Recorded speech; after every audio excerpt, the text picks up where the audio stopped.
دعني أبدأ من الاتفاق الذي وقعته مع أذربيجان والذي تعرضت بسببه لضغوط قوية حتى أن المتظاهرين وصلوا إلى منزلك. كيف تقيم هذا الاتفاق الآن؟ I guess you mean the trilateral agreement, statement, not agreement, but trilateral statement by myself, Russian president, and president of Azerbaijan. And that statement was on the ceasefire and the end of the all military actions. And I think in that time it was a step to stop violence in Nagorno-Karabakh. But I should say that that statement hasn't addressed the Nagorno-Karabakh issue, and Nagorno-Karabakh issue should be addressed. And we hope that in the upcoming times we will be able to address Nagorno-Karabakh issue as well. Today, ولكن هذا الموضوع تحديداً يفترض أن هناك لجنة ترسيم حدود بين البلدين ستنظر في هذا الأمر. ما الذي يعيق عملها حتى الآن؟ You know, actually, we have several tracks with Azerbaijan, and you are right. Recently, we have established a commission for border demarcation, delimitation between Armenia and Azerbaijan, and it is very important to continue that work. Only one meeting occurred. But we have already agreed that the second meeting will take place in Moscow, Russian capital, and the third meeting will take place in Brussels. And we hope that with the support of our international partners, and of course through the direct work, we will be able to eliminate our borders. ماذا لو توصلت هذه اللجنة إلى قرار بأن أراضي ناغورنو كاراباخ بالكامل ستكون لأذربيجان؟ ماذا سيكون موقفكم عندها؟ You know, the Commission for Border Delimitation has nothing to do with the Nagorno-Karabakh issue because, as I said, we have different tracks with Azerbaijan. One track is border delimitation and border security. Also, it is very important to state that is under the mandate of this commission because we need to keep the stability and security alongside of our borders.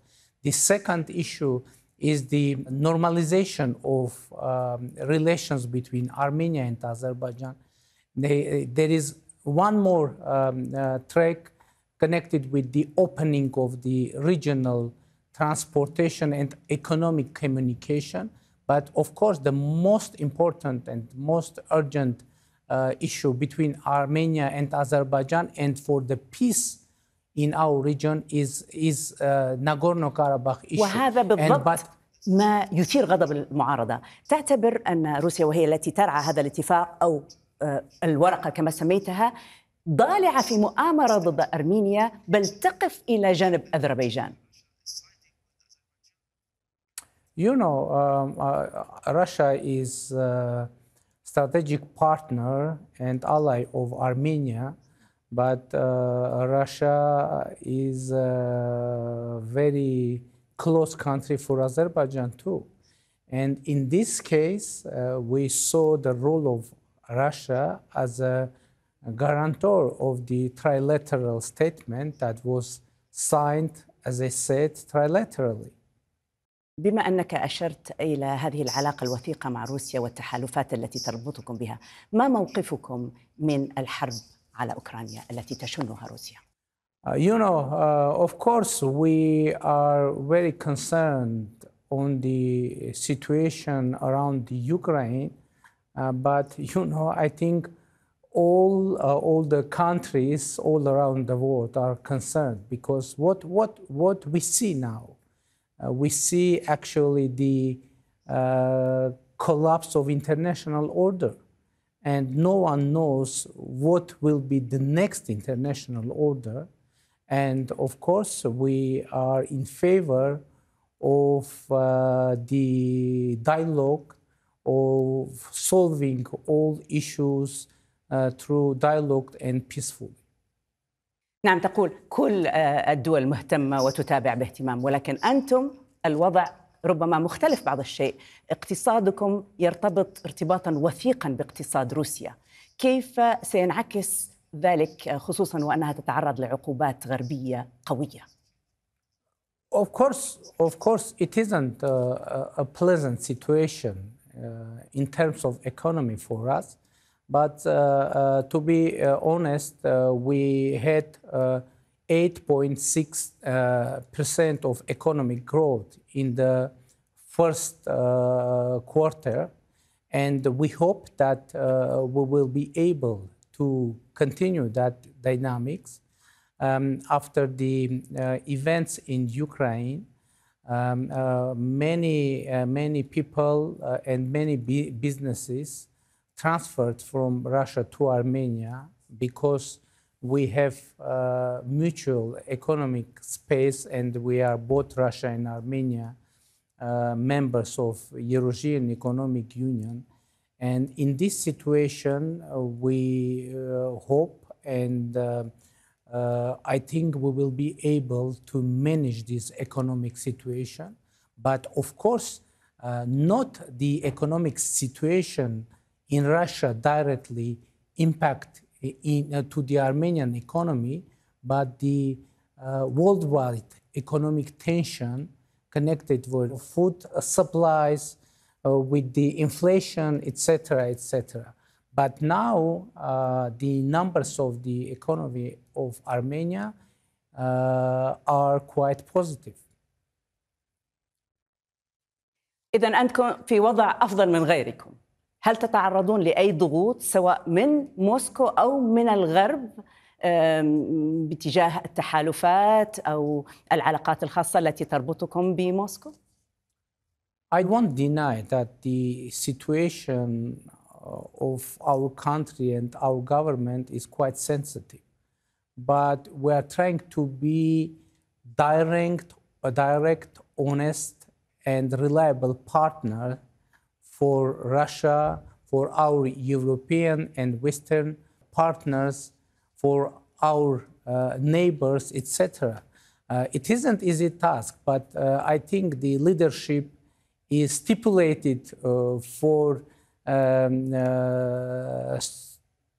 situations like we have now, and it is our duty to manage this situation and keep the proper relations with our partners and not to betray anyone. إذن علاقات مناسبة مع شركائكم. ماذا عن العلاقات مع تركيا؟ أرمينيا وتركيا أعلنتا فتح صفحة جديدة من العلاقات. أين وصل مسار التطبيع بين أنقرة ويرفان؟ We have started conversation through special representatives of Armenia and Turkey. And, the situation is that the conversation of itself is very positive. But we hope that we will have tangible results.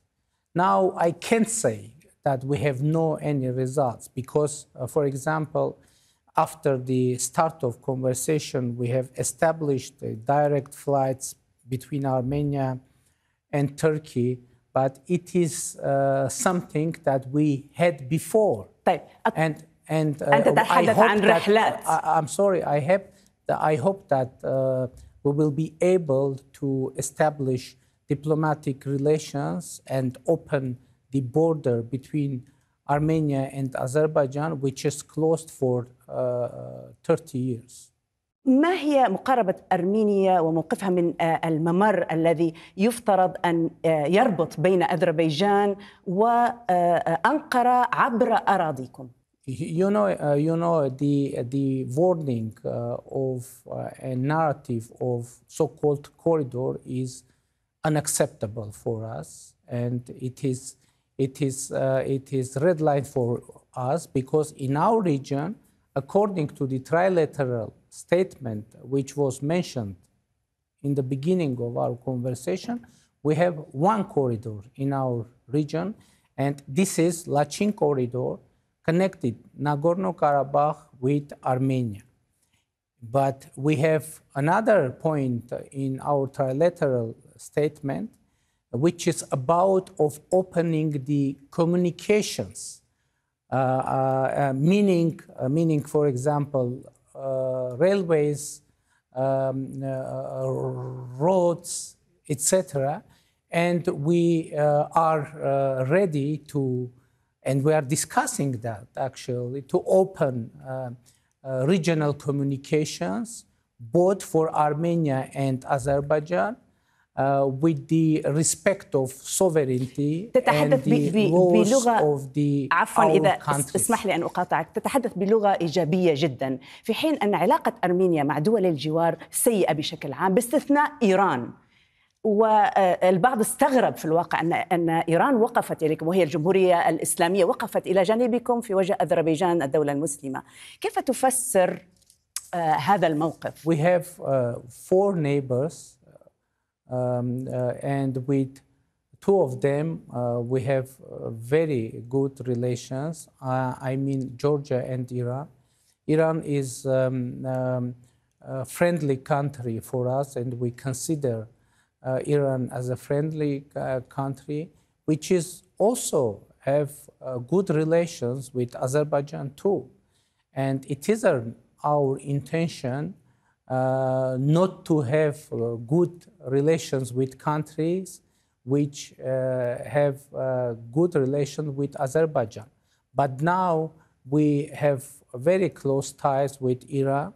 And by the way, we hope that with the cooperation with Iran, we will be able to enhance the bilateral trade with Qatar as well.